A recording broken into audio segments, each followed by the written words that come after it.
Enfin, nous, d'avoir associé le Cercle d'initiative citoyenne pour le challenge du changement en Afrique, SICA, et moi-même à l'organisation de cette table ronde et d'avoir voulu que je présente un thème sur le sujet, la liberté de manifestation, qui est un corollaire de la liberté d'expression et également le pendant de la liberté de réunion dans notre pays, au regard des mécanismes internationaux et des instruments internationaux. La secrétaire d'État aux droits de l'homme l'a souligné tout à l'heure, le Togo fait partie du système onusien et a adopté pratiquement tous les traités et conventions qui ont été signés, adoptés, ratifiés au sein de cette organisation pendant les 50 dernières années, notamment la Déclaration universelle des droits de l'homme qui avait été adoptée au moment où le Togo n'était pas indépendant, mais particulièrement le pacte civil sur le pacte international sur les droits civils et politiques de 1966 et les autres textes. Donc le Togo fait partie des États qui adoptent ou ratifient rapidement les textes, et la liberté de manifestation fait partie des textes de principe qui ont été adoptés par notre pays dans le cadre de ces engagements internationaux. Mais mon sujet s'articulera autour de la présentation du contexte juridique de cette liberté de manifestation et du contexte juridico-juridictionnel également de cette liberté de manifestation sur le plan international. Et vous le savez, tous les peuples dans le monde aspirent à la jouissance pleine et entière de leurs droits et libertés, parmi lesquels le droit, la liberté de réunion, la liberté de manifestation, la liberté d'expression. Le Togo, notre pays, à son indépendance, donc a adhéré aux divers mécanismes internationaux, notamment la Charte internationale des droits de l'homme, qui comporte la Déclaration universelle des droits de l'homme et les deux pactes internationaux, l'un sur les droits civils et politiques et l'autre sur les droits économiques et sociaux culturels, respectivement de 1948 et de 1966. Et le Togo a souscrit à ces mécanismes et les a intégrés tant soit peu dans l'ordonnancement juridique national à travers le texte que Maître Degli vient de vous décrire, notamment s'agissant de la liberté de manifestation. Lorsque l'on prend l'article 20, alinéa 1er de la Déclaration universelle des droits de l'homme, il pose pour principe que toute personne a droit à la liberté de réunion et d'association pacifique. Donc il y a lieu de faire une distinction entre la liberté de réunion et la liberté de manifestation. On l'a dit en introduction, la liberté de manifestation s'exerce à travers le droit d'association et le droit de la liberté de la réunion. Dans un arrêt, Benjamin, le commissaire du gouvernement en France avait défini la liberté de réunion comme une liberté qui constitue un groupement momentané de personnes formées en vue d'entendre l'exposé d'idées ou d'opinions et de se concerter. Et la liberté de manifestation est l'une des facettes de la liberté d'expression puisqu'elle en est le prolongement. De son côté, le pacte international relatif aux droits civils et politiques de 1966 décrit la liberté de manifestation comme étant un droit absolu auquel les citoyens ne peuvent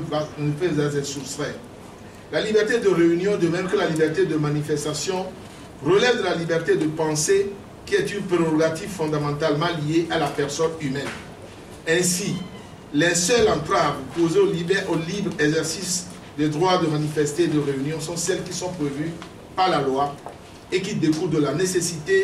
nécessaire protection de la sécurité, de l'ordre, de la santé publique, de la morale ou des libertés et droits fondamentaux de tous. Le droit de se réunir est également posé comme une prérogative reconnue à tout individu. À l'instar de la liberté de manifestation,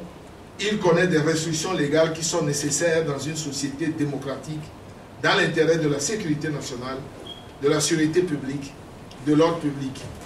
Ainsi, des restrictions peuvent être apportées lorsqu'il s'agit de protéger la santé ou la moralité publique ou les droits et les libertés publiques. On peut donc conclure que le pacte international relatif aux droits civils et politiques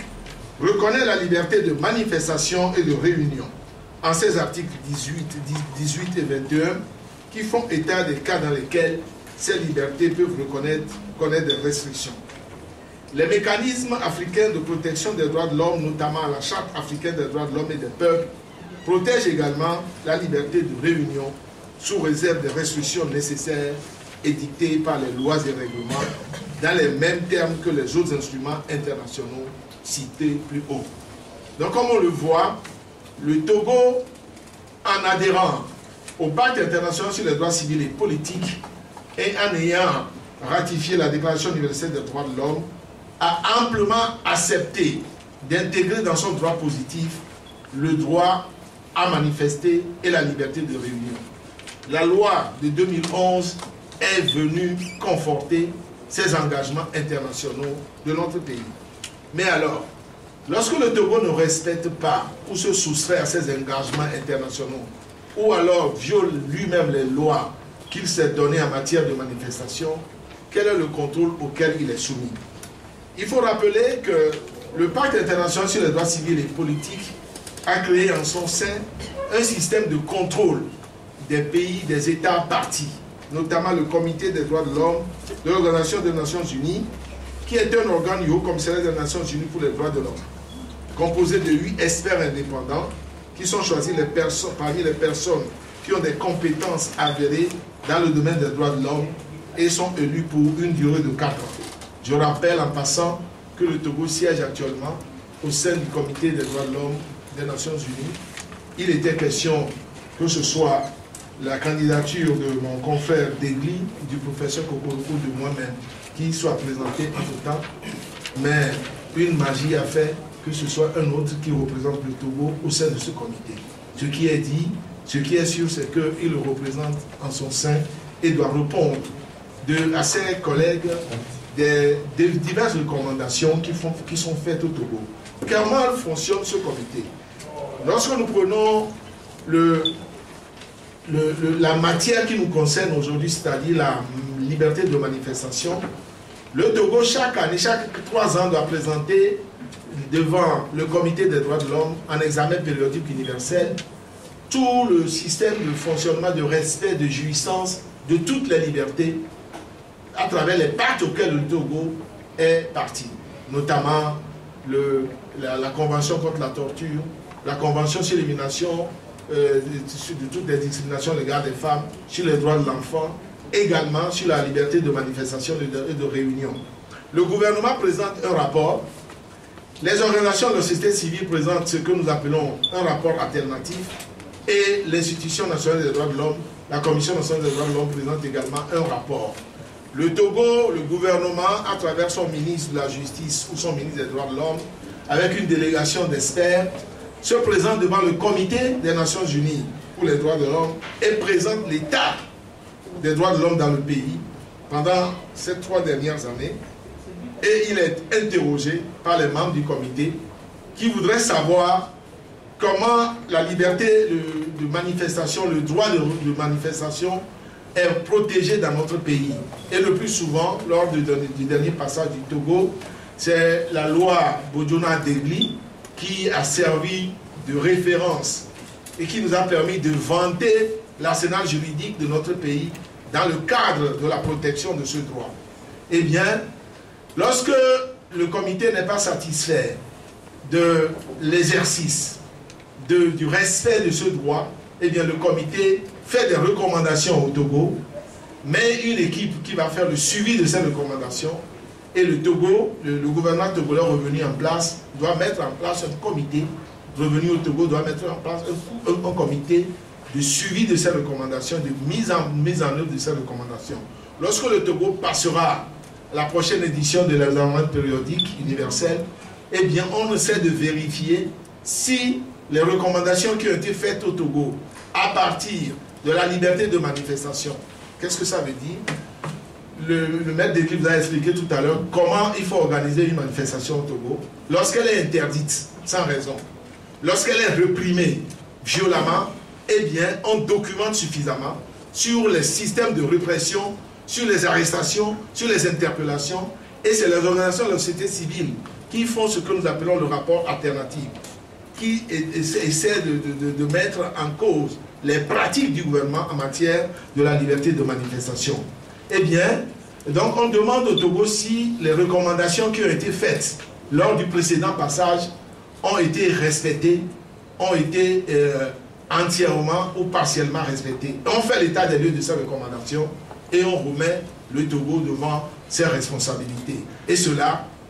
chaque fois que le Togo doit passer devant le pays, on fait l'état de tous les droits auxquels le Togo a adhéré. Donc le système des Nations Unies permet de contrôler la liberté de manifestation. Et alors, le Comité des droits de l'homme,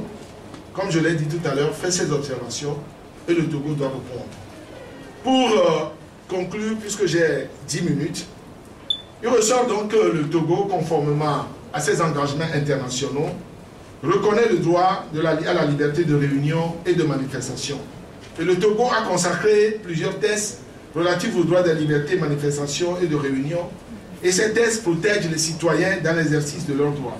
Cependant, leur application effective ces derniers temps doit être mise en œuvre pour un avancement vers leur démocratie et pour le respect des libertés publiques. C'est là toute la problématique qui entoure la matière dans notre pays. On ne peut pas comprendre qu'un État se dote d'une loi libéralisant le droit à manifester et qu'il fasse une reculade en prenant un arrêté ou des décisions ministérielles pour limiter cette liberté au seul week-end. Comment peut-on arrêter l'application d'une loi votée à l'unanimité par l'Assemblée nationale, par des décisions de ministres qui décident que l'on ne manifestera pas sur la terre de nos aïeux en semaine, sous des prétextes qui ne résistent pas au contenu de la loi. On attend de voir comment les magiciens juristes de l'État togolais expliqueront lors de leur prochain passage à l'EPI devant le Conseil des droits de l'homme quelle est cette pratique de 3 ans, de 3 pas en avant et de 7 pas en arrière. Les hommes passent,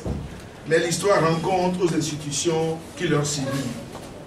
Nous attendons dans 2 ans comment l'équipe de Mme Messa et de Mme Polo expliquera aux agents du comité des droits de l'homme comment on a pu réprimer des manifestations, comment on pu les interdire dans notre pays. Heureusement qu'on s'y est pris et qu'on reste dans cette logique. Ce sera bien pour notre pays et pour la démocratie. Je vous remercie.